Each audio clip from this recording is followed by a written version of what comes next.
દરેક ગુજરાતીના ઘરે શીરો તો બનતો જ હોય છે. ચાહે કોઈ ગેસ્ટ આવ્યા હોય યા તો ફિર ઘરમાં કોઈ સારો પ્રસંગ હોય અથવા તો કંઈ પણ સારી ખુશીના મોકા પર શીરો તો બનતો જ હોય છે. તો આજે આપણે ઘઉંના શીરાની રેસીપી જોઈશું અને બિલકુલ ઇઝી રીતે ટેસ્ટી શીરો કેવી રીતે બનાવવો, પ્લસ એમાંથી ઘી છૂટું ન પડતું હોય તો એ પણ હું ટિપ્સ સાથે આપણે આજે શીરો બનાવીશું. તો સૌથી પહેલાં શીરો બનાવવા માટેની રીત જોઈ લઈએ. તો મેં અહીંયા એક વેસલની અંદર થોડું પાણી લીધું છે. પાણીની અંદર ઠંડુ દૂધ, ઓબ્વિયસલી દૂધ બધાનું ફ્રીજમાં હોય એટલે ઠંડુ દૂધ ક્યારેય શીરામાં ન પાડવું જોઈએ, એટલે દૂધને થોડું ગરમ કરવું જરૂરી છે. તો હું અહીંયા દૂધ અને એની અંદર થોડું પાણી એડ કર્યું છે અને એને ગરમ કરવા મૂકી દીધું છે. હવે સૌથી પહેલાં આપણે ઘી લઈશું. ઘી અહીંયા મેં 2 ચમચા જેટલું ઘી લીધું છે.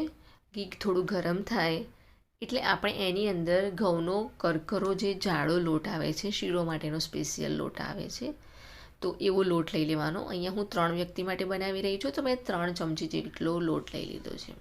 તો હવે એ ઘી ગરમ થાય એટલે ઘીની અંદર આ લોટ છે એ એડ કરી દઈશું અને હવે આપણે એને શેકી લેવાનો છે. હવે ઘણા બધા લોકોની કમ્પ્લેન હોય છે કે મારો શીરો જે છે લોટ ક્યારે શેકાયો, તો એ લોટ શેકાય ક્યારે અને ક્યારે દૂધ એડ કરવું એ ખબર નથી હોતી. તો એના માટે અહીંયા એક ટીપ છે કે થોડી કિસમિસ લઈ લેવાની અથવા સૂકી દ્રાક્ષ જેને કહેવાય છે, એ દ્રાક્ષ પણ આ ટાઈમે આપણે લોટની અંદર એડ કરી દેવાની અને એને પણ લોટની સાથે શેકવાની.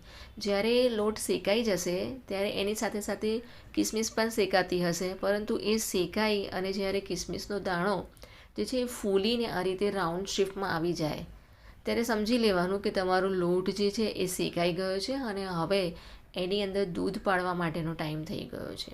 તો આ ટીપ યુઝ કરશો તો જરૂરથી તમારો શીરો સરસ બનશે. તો તમે જોઈ શકો છો કે અહીંયા દાણો જે છે દ્રાક્ષનો એ સરસ ફૂલીને ગોળ થઈ ગયો છે. તો આ સ્ટેજ પર આપણે દૂધ એડ કરી દેવાનું. તો દૂધ એડ કરી અને એને કન્ટિન્યુઅસલી હલાવતા રહીશું અને એને જ્યાં સુધી એની અંદરથી દૂધ બળી ન જાય ત્યાં સુધી આપણે એને હલાવતા રહેવાનું છે. હવે એની અંદર તમારે સ્વાદ પ્રમાણે જેટલી ગળપણ જોઈતું હોય એ પ્રમાણે ખાંડ કે સાકર જે કંઈ પણ ખાતા હોય એ તમે એડ કરી શકો છો અને પછી હવે એને આપણે કન્ટિન્યુઅસલી ફરીથી હલાવતા રહીશું. હવે થોડી થોડી સાઇડ્સ છોડવા લાગશે. જેમ જેમ દૂધ બળતું જશે તેમ તેમ તેનું ટેક્સચર ચેન્જ થતું થશે અને આવી રીતે થિકનેસ આવશે. હવે લાસ્ટમાં આપણે એની અંદર થોડા ડ્રાયફ્રૂટ્સ અને ઇલાયચી પાવડર એડ કરી દઈશું અને મિક્સ કરતા રહીશું. તો લગભગ શીરો બનતા 15થી 17 મિનિટ જેવો ટાઈમ લાગે છે, કેમ કે દૂધ એડ કર્યું છે એટલા માટે દૂધને બળતા થોડો ટાઈમ લાગે છે. જો તમે એકલા પાણીથી શીરો બનાવશો તો એ જલ્દીથી છૂટો પડી જશે, પરંતુ જે એનો ટેસ્ટ છે એ દૂધ પાડવાથી જે ટેસ્ટ આવે છે, તો એ ટેસ્ટ જો જોઈતો હોય તમારે તો હું તો એવું જ સજેસ્ટ કરીશ કે દૂધવાળો શીરો બનાવજો. એકલા પાણીવાળો શીરો આટલો ટેસ્ટી નથી લાગતો.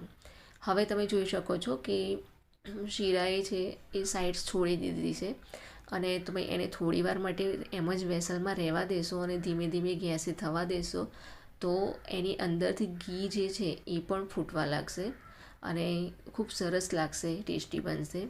તો આ રીતે શીરાની રેસીપી તમે જરૂરથી ઘરે ટ્રાય કરજો આ રેસીપીથી શીરો બનાવવાની. અને જો તમને મારી આ રેસીપી પસંદ આવી હોય તો વિડીયોને લાઈક કરી દેજો. તમારું કોઈ સજેશન હોય તો પણ કોમેન્ટ કરીને જરૂરથી જણાવી શકો છો. અને જો તમે મારી ચેનલને સબસ્ક્રાઈબ ના કરી હોય તો પ્લીઝ એને સબસ્ક્રાઈબ કરી દેજો.